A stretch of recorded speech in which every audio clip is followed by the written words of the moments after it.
అందరికీ నమస్కారం అండి.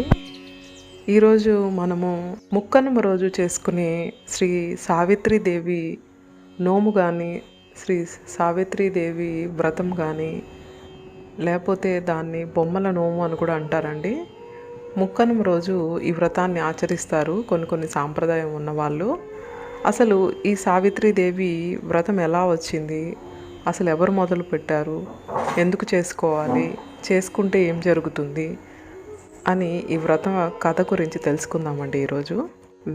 వేదాంగ పారంగతులైన ముని పుంగవులంతా కూర్చొని ధర్మనిష్ఠుడైన ధర్మరాజు వారు ఆశ్రమమునకు వచ్చి మార్కండేయ మహామునిని వినయ విధేయతలతో నమస్కరించి, లోకములో స్త్రీలకు పుత్ర పౌత్రాబ్ది వృద్ధికి దాంపత్య సౌఖ్యము కలుగుజేయు వ్రతమేమన్నా ఉంటే తెలియజేయగలరు అని కోరగా, ధర్మరాజు అడిగిన ప్రశ్నకి ఆ ముని ప్రసన్నుడై, ఓ రాజశ్రేష్ఠ, మంచిగా ప్రశ్న వేశారు.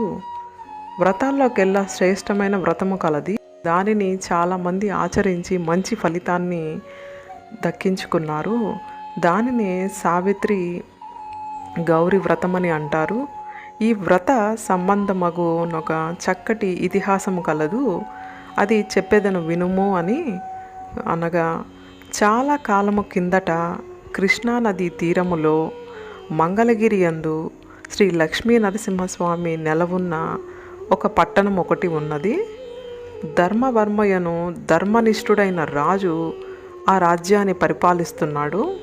అతనికి సకల శాస్త్ర వేదములు తెలిసిన ఒక మంచి పురోహితుడు ఉన్నాడు. అతడు చాలామంది సంతతిలో గూడు సుఖశాంతులతో జీవనయాత్ర సాగిస్తున్నారు. అతని పేరే సోమయాజి. సోమయాజి యొక్క భార్య కూడా చాలా నిష్ఠాగరిష్ఠురాలు. గౌరీ పూజలు అంటే చాలా ఆసక్తి కలది. సావిత్రి గౌరీ వ్రతం పట్టి 9 సంవత్సరాలు నోచుకున్నది.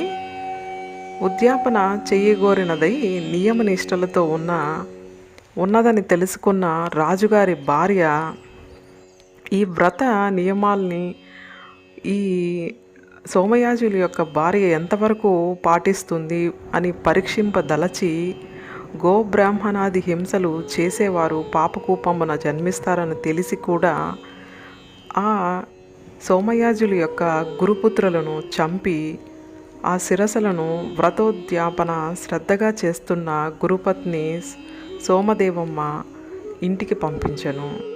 ఉద్యాపన భక్తి శ్రద్ధలతో చేసి అనంతరం వ్రత పూజలో గల అక్షింతలు నీళ్లు తీసుకొని శిరస్సులపై చల్లగా ఆ శక్తి ప్రభావం వల్ల బతికారు.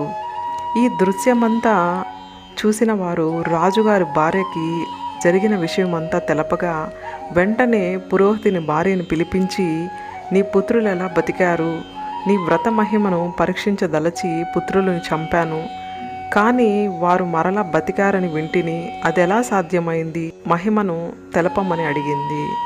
సోమయాజుల గారి భార్య, ఓ దేవి, అనంతకోటి జీవరాశి పరీక్షిస్తూ శక్తిగల దేవి సావిత్రి గౌరీదేవి. ఆమె చరణార విందం వల్ల నా పుత్రులను జన్మ సాఫల్యత కలిగింది, నా సౌభాగ్య సంపద పెరిగింది. ఇట్టి మహత్తర శక్తి సావిత్రి గౌరీ వ్రతం వల్ల కలుగుతుంది అని అనగా, రాజు భార్య సోమదేవమ్మతో, ఓ దేవి, అట్టి మహిమాన్వితురాలైన సావిత్రి గౌరీ వ్రతం ఏ నెలలో ఎప్పుడు ఎలా చేయాలో చెప్పి నాకు జన్మ సాఫల్యత చేకూర్చమని అడిగింది. ఓ రాణి, మకర రాశిలో సూర్యుడు ప్రవేశించిన మరుసటి రోజున బ్రహ్మీ ముహూర్త కాలమున తెల్లవారుజామున 3 నుండి 5 గంటల లోపు లేచి నదీ తీరంలో స్నానం ఆచరించి కుమ్మరి ఇంటికి వెళ్ళి కుమ్మరి సారి అందున మట్టితో సావిత్రి గౌరి ప్రతిమను తయారు చేయాలి. చేసిన పిమ్మట ప్రాణప్రతిష్ఠ చేసి ఆ రోజంతా మౌనం వహించి కల్పోక్ష ప్రకారం వ్రతం కథ చెప్పుకొని 9 ముళ్ళు వేసిన తోరంని కట్టుకోవాలను. ఈ రీతిలో 9 రోజులు చేసి 9వ రోజు సాయంత్రం ఉద్యాపన చెయ్యాలి.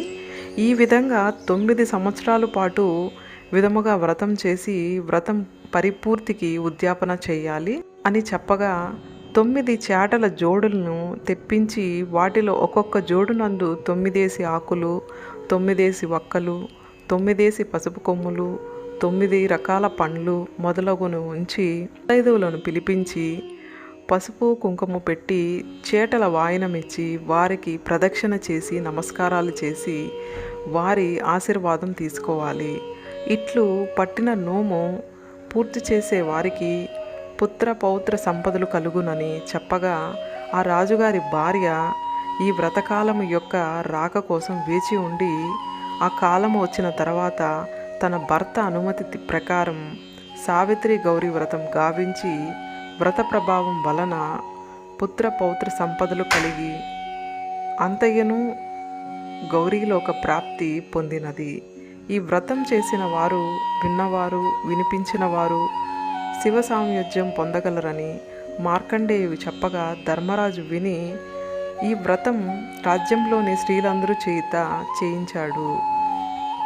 ఈ విధంగా సావిత్రి వ్రత కథ సంపూర్ణమండి.